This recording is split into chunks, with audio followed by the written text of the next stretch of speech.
Hello दोस्तों, नमस्कार। मैं आप लोगों का हार्दिक अभिनंदन करता हूं अपने terabyte stock market YouTube channel में। जो लोग फर्स्ट बार विजिट कर रहे हैं, सब्सक्राइब, बेल आइकन ऑल जरूर सेलेक्ट कर लें। अभी थोड़ा सा हाँ, चलिए ठीक है। ये अपना स्विंग अपना टीवीएसएम टाटा वाले में फ्री है। ये शॉर्ट स्विंग है, ये स्विंग है, जरूर ज्वाइन करिए सर। और बढ़िया है, अभी जो मूड मॉल चल रहा है सब ठीक है। तो आप बोलिएगा अच्छा, हाँ सब ठीक है। अभी हम लोग चल रहे हैं 16 तारीख से लेके 20 तारीख, कैसा मार्केट चलेगा इस पर हम पूरा विचार करेंगे, उसके बाद हम आगे बढ़ेंगे। ठीक है, तो सबसे पहले आप लोगों को ये बता दें कि 7 का 7 दिन मार्केट एकदम घोड़े की तरह चलेगा, कोई डाउट नहीं है। कहीं कोई छुट्टी नहीं है, पूरा मार्केट, कोई हॉलीडे नहीं। अब सीधा 15 अगस्त दिख रहा है, समझे ना। कोई छुट्टी नहीं, 1 मई हो गया, उसके बाद 15 अगस्त, बीच में कोई छुट्टी नहीं है, तो बढ़िया है, कोई छुट्टी वगैरह नहीं है। ठीक है, तो चलिए ये चीज़ हो गया। अब हम शुरू करते हैं। तो अभी सबसे पहले ईरान इजराइल का चल ही रहा है, जो कि आप लोग देख ही रहे हैं क्या चल रहा है, नहीं चल रहा है। उससे बेटर आप लोगों को एक चीज़ दिखलाते हैं कि सबसे पहले जो लोग सब तो जानते ही हैं, लेकिन फिर भी अपना भी काम है ना थोड़ा बहुत प्रकाश डालना, क्योंकि अभी जो चल रहा है ना सिचुएशन, वो एक सेकेंड कहाँ चला गया, अभी जो सिचुएशन चल रहा है वो काफ़ी मतलब ठीक हो गया है। तो आप बोलिए क्या बात करते हैं, हाँ हाँ, अब पहले जैसा नहीं खराब है। अब जो है ना पहले वाला नहीं है, अभी काफ़ी मतलब चेंज हो गया है। अभी क्या है कि ईरान ने भी बदला ले लिया है, उसने भी ले लिया, इसने भी ले लिया, कहने कहने को हो गया है। तो यहाँ से क्या है कि अब पॉजिटिव की तरफ रुख होना चाहिए, ऐसा मेरा मानना है। होना नहीं होना वो एक अलग बात है। तो फिलहाल अभी युद्ध का चल रहा है, हम देख रहे थे कि एयर ट्रैफिक देख रहे थे थोड़ा कि कैसा चल रहा है। तो ये देखिए एयर ट्रैफिक, आप बोलिएगा अरे बाप रे बाप सर, तो आसमान में एकदम छाया हुआ है। हाँ भाई, एकदम से प्लेन छाया हुआ है पूरा बुरी तरह से। ठीक है, तो ये मत सोचिए कि प्लेन का मतलब कोई एकदम से छाया हुआ है प्लेन पूरा एकदम। अपना भारत कहाँ है, तो अपना भारत भी इधर है, ये है ना राजस्थान, ये यहाँ से अपना भारत भी है। ठीक है, तो ये चीज़ दिख रहा है, अपना भारत भी है। तो यहाँ पर ही हम लोग देख रहे हैं किसको, ईरान को और इसराइल को। तो इनका एयर स्पेस खाली कर रखा है। बोला पहले लोगों को मार उड़ कर लेने दो, ये ईरान हो गया और इधर जो है इसराइल हो गया। बोला पहले मार उड़ कर लेने दो, इनको निपट लेने दो, फिर देखा जाए। एक्चुअली ईरान बहुत बड़ा है, समझे नहीं, बहुत बड़ा है जी। हाँ, छोटका नहीं है। और इसराइल छोटा है, लेकिन उसी में लाठी कर रखा है। इसराइल सबको मतलब घेर के रखता है अपने दमखम से, मतलब उससे।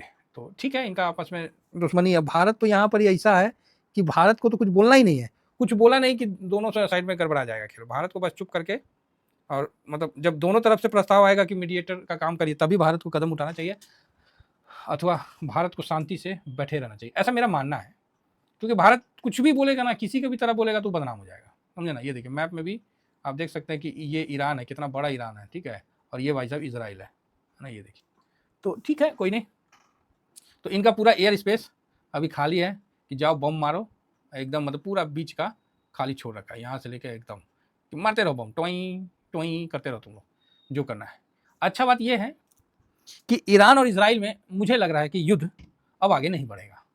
तो क्यों भाई, तो इसराइल ने क्या किया, यहाँ से जो जो ईरान के इंपॉर्टेंट ठिकाने हैं वहाँ वहाँ अपना मार के बर्बाद कर दिया। अब ईरान में आक्रोश हुआ, पब्लिक हुजूम हुआ, तो बोला भाई हुजूम के नाते तो इसने भी 200-250 मिसाइल मार दिया। ठीक है, पूरा इधर रगड़ दिया। नहीं इधर प्लेन है ना, इधर नहीं, इस साइड, इधर खाली दिख रहा है। तो ठीक है, और क्या, तो मार दिया तो पूरा, चलो जी बढ़िया बात है। तो देखिएगा तो दोनों एक दूसरे से हो गया, सेटिस्फाई हो गया। अब ईरान चाह रहा है कि हम युद्ध आगे नहीं बढ़ाएं। क्यों, क्योंकि अगर वो युद्ध बढ़ाएगा तो उलझ जाएगा, वो परमाणु बम नहीं बना पाएगा, समझे ना। ईरान चाह रहा है कि अगर हम युद्ध में उलझ गए तो हम परमाणु बम का आगे का कार्यक्रम नहीं कर पाएंगे, इसलिए वो चाह नहीं रहा है कि कोई युद्ध और ज़्यादा बढ़ के।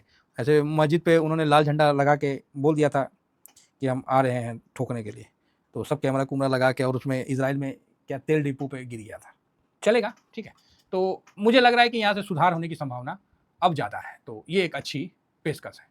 अब आइए आगे बढ़ते हैं। तो अभी ये देखिए लड़ाई हुआ तो गोल्ड भाई साहब, इंडिया में गोल्ड जो है 24 कैरेट का वो 1,02,245 रुपया इंडियन रुपीज़ में आ चुका है। तो ये आपके सामने दिख रहा है। ठीक है, ये इतना भाग गया है।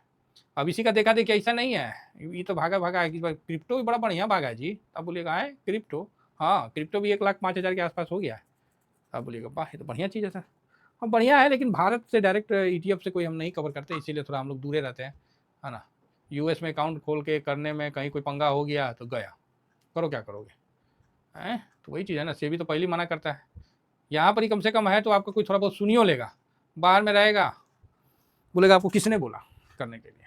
आप म्यूचुअल फंड के माध्यम से जाना था, आप डायरेक्ट क्यों गए, तो ठीक है, तो बिटकॉइन जो है वहाँ तेजी है, बिटकॉइन में तो तेजी है, लेकिन यहाँ पर ही डॉलर इंडेक्स है, इसमें तो 97 का लेवल में दिखा था मेरे को, अभी पता नहीं क्या चल रहा है, तो अभी वापस से 98 आ गया, तो डॉलर मजबूत हुआ है। और डॉलर मजबूत हुआ है लेकिन रुपया धड़ाम से कमजोर हो गया है, ये बड़ी समस्या है।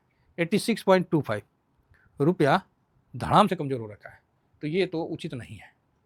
रुपया अचानक से जो कमजोर हुआ है ये गलत संकेत दे रहा है, और मतलब इसका जो है निगेटिव असर होना चाहिए, ठीक है। तो ये अचानक से इतना जल्दी इतना ज़्यादा डाउन होना उत्तम नहीं है। चलिए नेक्स्ट आगे बढ़ते हैं, और आगे बढ़ के जब देखते हैं तो गोल्ड सिल्वर तो आपको पता ही है, पता है ना। तो गोल्ड सिल्वर में ठीक ठाक चल रहा है, तो फिलहाल गोल्ड 185 पॉइंट माइनस में है, 24,739 पे अपना गिफ्ट निफ्टी है, और गोल्ड बोल रहे हैं गिफ्ट निफ्टी दिखा रहे हैं, कोई बात नहीं।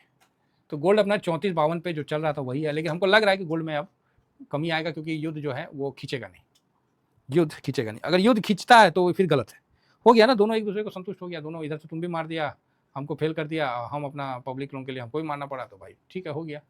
तो ये चीज़ एक मतलब अच्छा अंडरस्टैंडिंग है, और मैं सोच रहा हूँ कि मंडे से अपना मार्केट में अच्छा तेजी होगा, ऐसा मेरा विचार है। होना नहीं होना वो एक अलग मैटर है।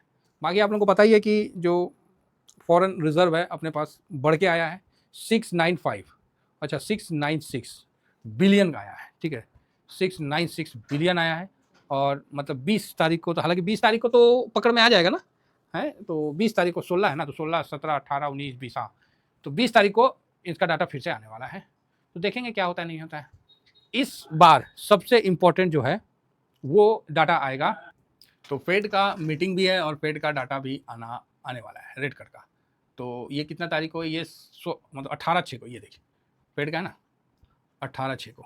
तो अब देखना है कि फेड रेट कट करेगा, देखिए 0.50 तो नहीं करेगा, ये तो आप लिख लो, मुश्किल से 0.25 कर सकता है। तो उसका कारण है कि वहाँ भी महंगाई जो है वो भी नीचे पे नीचे आया है, ठीक है। तो महंगाई काफ़ी नीचे होकर आया है, तो फिर अच्छा है एक तरफ से। देखिए फेड के हिसाब से 2% पे फेड बोल रहा था ना जी, तो 2% पे तो आ ही गया, है ना। तो अब यहाँ क्या है कि ट्रम्प साहब जो है ना, उनका टैरिफ के कारण पंगा पड़ा हुआ है पावेल साहब का, नहीं तो पावेल साहब कम करना था, लेकिन ट्रम्प साहब का टैरिफ के कारण पावेल साहब डरे हुए हैं। और अभी साथ में जो युद्ध हो गया, ये भी उनको एक हेज मिल गया कि भाई साहब अभी युद्ध हो गया, युद्ध में तेल का दाम बढ़ेगा, क्रूड का ऑयल बढ़ेगा, और महंगाई पे इम्पैक्ट होगा, ये सब मतलब वो कहानी अपना बता के हो सकता है कि इस बार रेट कट ना भी करें, ठीक है। तो ये सबसे इंपॉर्टेंट है, तो उसमें भी हम लोग देख लेंगे। बाकी सोना चांदी देख ही लिए आपने, बिटकॉइन देख ही लिया, गोल्ड देख ही लिया, तो चांदी ने तो बड़ा बढ़िया रिटर्न दिया है, बढ़िया है, सब चीज़ ठीक ठाक है। और यहाँ पर अभी FIS और DIS का थोड़ा सा पोजीशन नज़र मार लेते हैं कि FIS और DIS का पोजीशन में क्या है। तो FIS अभी कैश में थोड़ा बेचा है, और मेन बात क्या है कि इसका इंडेक्स का पोजीशन काफ़ी अच्छा है। तो FIS का इंडेक्स का पोजीशन अभी ठीक है, तो इंडेक्स का पोजीशन में ये 9.06 है, और DIS जो है वो 71.71 है, और पब्लिक या क्लाइंट जो है वो है 61.80, और जो प्रोप्रेटरी है वो 30.50। तो ये इंडेक्स फ्यूचर का पोजीशन है, तो ठीक है, ऐसा कुछ नहीं है ख़राब है, तो ये अच्छा है। कम है अच्छा, ये भी अच्छा है। अगर ये गिरावट थोड़ा सा और होता है तो बहुत अच्छा है, अदरवाइज़ DIS भर भर के उठा रहे हैं, जो कि आप देख ही रहे हैं कि DIS कोई खरीदे ना खरीदे, DIS साहब ये देखिए एक 44,000 करोड़ का 13 दिन के अंदर खरीदारी कर लिया। अब आप ही बताइए, 44,000 करोड़, 44,150 करोड़ का बाइंग कर लिया। आप देख सकते हैं कि 9,393, उसी तरह 9,300, मतलब दो बार, और एक बार तो और उससे भी ज़्यादा, मतलब काफ़ी अच्छा 4 डिजिट में बाइंग चल रहा है। तो भाई यही दो दिन का ही मिला लिया तो 20,000 हो गया। उसके बाद आप देख सकते हैं कि 2, 3, 2, 5, 5, 9, 5, 6, तो ऐसे करके आपको 44,000 का हो गया है, तो बहुत बड़ी बात है। मतलब कोई मौका नहीं छोड़ रहे हैं, चौका छक्का से ही जल रहे हैं, कोई मौका ही नहीं छोड़ रहे हैं DIS। तो कुल मिला के जब DIS की जो बाइंग है ना, वो मार्केट को गिरने नहीं देगा, ये बात आप नोट कर लो, जो कि दे रहा नहीं। और FIS की सेलिंग जो है मार्केट को फुल टॉस बॉल में, जैसे आदमी कैसे बल्ला घुमाता है एकदम, जिसको बोलते हैं आड़ी ताड़ी छे मारना, मतलब इधर उधर किधर भी मार देगा छे, ठीक है। तो वही चीज़ है कि अभी एक्चुअली मतलब वो चीज़ नहीं दिख रहा है, तो उसको दिखेगा। तो इस जगह है ना सर, धीमा धीमा पोजीशन लॉन्ग टर्म के लिए होना चाहिए, शॉर्ट के लिए नहीं, थोड़ा लॉन्ग टर्म में बना के रखिए, अच्छा तेजी भेटाएगा। बाकी PE भी धीरे धीरे 22 पे आ गया है, तो ये अब आप सोचिएगा कि पॉजिटिव हो 20 से पॉसिबल नहीं है, ठीक है। थोड़ा बहुत और नीचे आ जाएगा, एक अच्छा आकर्षण वैल्यू पे आ जाएगा, बहुत बढ़िया रहेगा, ठीक है। और निफ्टी का धीरे धीरे गिरावट बहुत अच्छा है, 24,500 सपोर्ट के लिए अच्छा है, 24,300। मैं तो सोच रहा हूँ 330 के पास आया ना तो एक SIP यहाँ कर ले, फिर उसके बाद जो दूसरा SIP है वो बाद में करेंगे। अब देखिए कब तक आता है। तो चलिए ओवरऑल ठीक है। इस देखिए इस बार क्या है, मार्केट को सारे न्यूज आ चुके हैं, तो इस बार मार्केट एक तरफा निकलेगा इस वीक। ये वीक जो कि आपको 16 से 20 तारीख का है, उम्मीद है कि मार्केट किसी एक साइड निकलेगा, या तो अप साइड या तो डाउन साइड। अप साइड के ज़्यादा चांस है, डाउन साइड भी जा सकता है, लेकिन निकलेगा क्योंकि डाटा सारा आ गया है। अब जो न्यूज सारा आ गया है डाटा के माध्यम से, अब ऐसा कोई डाटा नहीं बना है जो अपने अंदर कोई न्यूज छुपा के रखा हो। क्लियर है? फिलहाल इतना ही कहकर अपनी वाणी को विराम देता हूँ। Thank you very much. जय हिंद, जय भारत।